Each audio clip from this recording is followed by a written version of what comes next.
Pour terminer cette saison du JT Vert et l'année par la même occasion, nous allons mettre en avant notre belle présentatrice Solène Meunier. En effet, cette saison était aussi la dernière pour cette globe-trotteuse autodidacte qui nous quitte pour poursuivre ses rêves et découvrir d'autres horizons. Nous dresserons son portrait et reviendrons sur les meilleurs moments en sa compagnie tout de suite après le générique.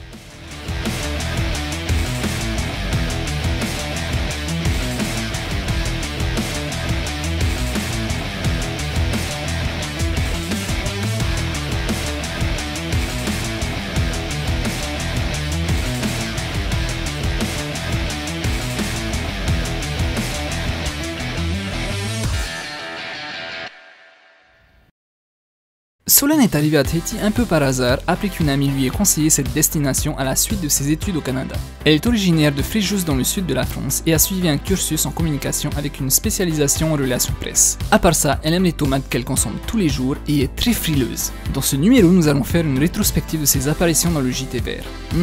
Non, j'avais oublié, on va revenir encore plus loin que le JT Vert. On va faire un bond de 3 ans en arrière avec Feno Action News que nous avons créé pour couvrir les événements de la COP21. Allez, c'est parti! Bienvenue sur Feno Action News. Feno Action News, votre regard sur le monde. Dans ce numéro, la Polynésie française a annoncé sa participation à la COP21 à la fin de l'année à Paris. Pour Feno Action News, nous avions décidé de mettre Solène à la présentation de l'émission. Après plusieurs ratés, elle a su prendre ses marques très rapidement et elle devient petit à petit la figure de l'information du développement durable sur Tahiti Nui Télévision. Suite à cette aventure télévisuelle, le public nous a exprimé le souhait de pérenniser l'émission. C'est sur une initiative personnelle que Jerry et moi-même avons décidé de lancer le JT Vert avec pour star de l'émission, attention, Solène bien sûr.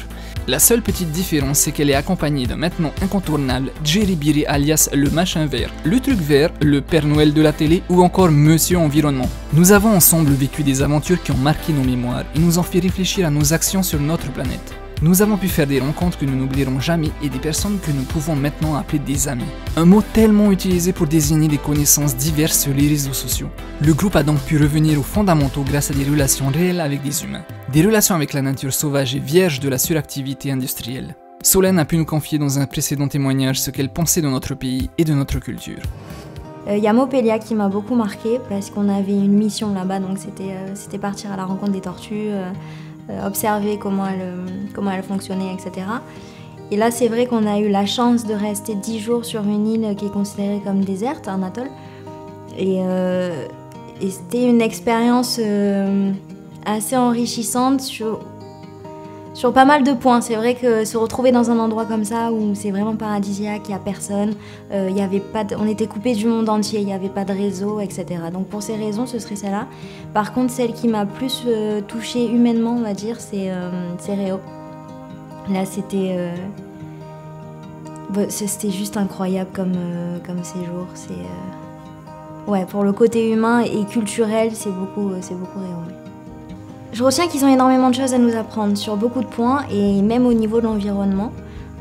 Beaucoup de choses se font dans les îles, on ne le sait pas forcément, et d'aller à la rencontre de ces gens-là et de montrer ce qu'ils faisaient, c'est vrai que c'était assez incroyable parce que c'est des choses qui, eux, font au quotidien sans s'apercevoir de l'impact qu'il peut y avoir au niveau de l'environnement. Et ici, on n'est pas forcément capable de le faire. Donc c'est des gens qui ont énormément à nous apprendre et c'est vrai que c'est des atolls qui n'ont pas du tout les mêmes moyens que nous et pourtant ils s'en sortent beaucoup mieux. Leur simplicité, leur accueil, leur joie de vivre, c'est des gens qui sont heureux. Ils ont des problèmes certes, mais ils n'ont pas les mêmes problèmes que nous, alors qu'on vit complètement différemment et qu'on vit dans une société... dans la société actuelle avec tous ces problèmes, mais c'est vrai que quand on les voit, ils ont le cœur sur la main, ils sont prêts à tout donner alors qu'ils n'ont pas forcément grand-chose. Et on a beaucoup à apprendre de ces gens-là et ils sont heureux, ils sont libres et ils sont simples. Quand je regarde ce qui se passe à l'étranger, il y a quelque chose ici. Il y a un environnement qui est particulier. Rien que les gens qui sourient tout le temps, on a l'impression qu'ils n'ont jamais de problème. Et pour moi, de ce que j'ai vu en tout cas, c'est le peuple le plus heureux. Ils ont une joie de vivre, les Polynésiens. Ils ont un accueil qui fait que quand on les voit, on a envie d'être heureux aussi. Donc je pense qu'ils font partie, enfin le peuple polynésien fait partie des peuples les plus heureux.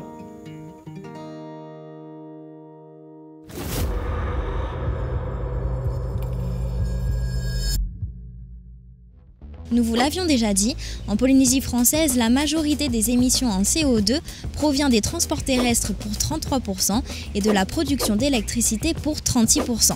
Alors comment faire pour réduire notre émission en CO2 ? Utiliser les transports d'eau, c'est-à-dire les véhicules sans moteur qui ne dégagent pas de CO2. Et pour ceux qui tiennent à leur véhicule, il y a la voiture électrique. Pourquoi le véhicule électrique ne génère aucune émission en CO2 ? Tout simplement parce qu'il n'y a pas de moteur à explosion. C'est l'énergie stockée dans les batteries qui entraîne le moteur et fait avancer le véhicule. Et même si l'on ne peut pas directement comparer un moteur électrique par rapport à un moteur thermique, les dernières études montrent que les moteurs électriques sont 2 fois à 2,5 fois moins gourmands en énergie que les moteurs thermiques. Pas de pot d'échappement, pas de bruit, pas d'émissions en CO2, la voiture électrique est une bonne alternative. Et pour aller jusqu'au bout de la démarche, j'associe mon véhicule électrique à une installation photovoltaïque pour créer un cercle vertueux.